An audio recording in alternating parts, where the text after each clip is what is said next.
आहे ना machine insurance PUC सगळं एक्सपायर्ड आहे. अरे तुम्ही चुकीचं हे करतात सर. करा ना हिला चालान. एवढं काय आहे त्यामध्ये.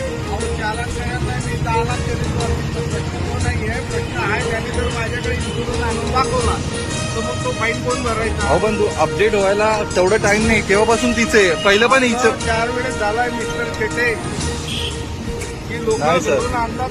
काढलेला असतो पण तो अपडेट होत नाही आणि मग तो अपडेट झालेला असेल. कोणाची आहे ते तर चेक करा. नाव तर कळेल ना तुम्हाला. आहे करून टाका एकदा.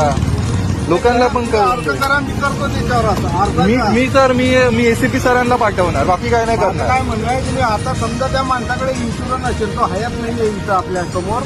जर त्याला विचारलं त्यानं म्हटलं हो नाही सर या टायमिंग काय किती वाजलेत. तर त्याचा आता या टायमाच्या अगोदर इन्शुरन्स त्याचा असेल ना तर मी फाईन भरीन. मी पैसे भरीन. फोन करून बोलून घ्या लगेच फाईन मारतो. त्या नंबर मला कसं काढणार. हे सगळं तुमच्याकडे असतं. नाही नाही याच्यावर नाही भेटत. त्या ते इन्शुरन्स आणि पीयूसी आहे ना आपल्याला त्या ऍप मधून काढावं. मी सांगतो यांना इकडे चालान करायला बरोबर टायमावर भेटलेत. आणि इकडे या गाडीचं 2017 पासून इन्शुरन्स नाही पीयूसी नाही. आणि ही गाडीवरती आहे महाराष्ट्र पोलीसचं स्टिकर. चौकीच्या समोर पार्क आहे. तरी पण तिला चालान नाही करायचं. ह्याच्या एक सर्वसामान्य माणूस असतं तर काय असतं. लगेच चालान लगेच सगळं लगेच चालान नाही तर करा मला हे असं कसं सीन असतो.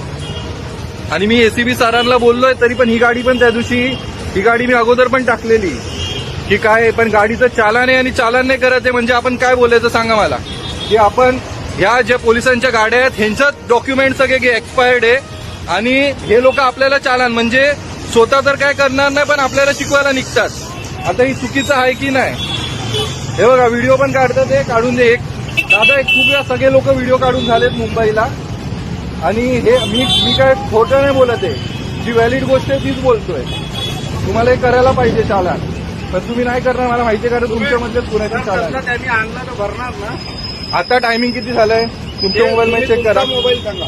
माझ्या मोबाईल मधलं नोटिफिकेशन. हा किती झालंय टायमिंग. तुमच्या म्हणण्यानुसार 11:33 झाले बरोबर. तुमच्या म्हणण्यानुसार या गाडीचा इन्शुरन्स नाही.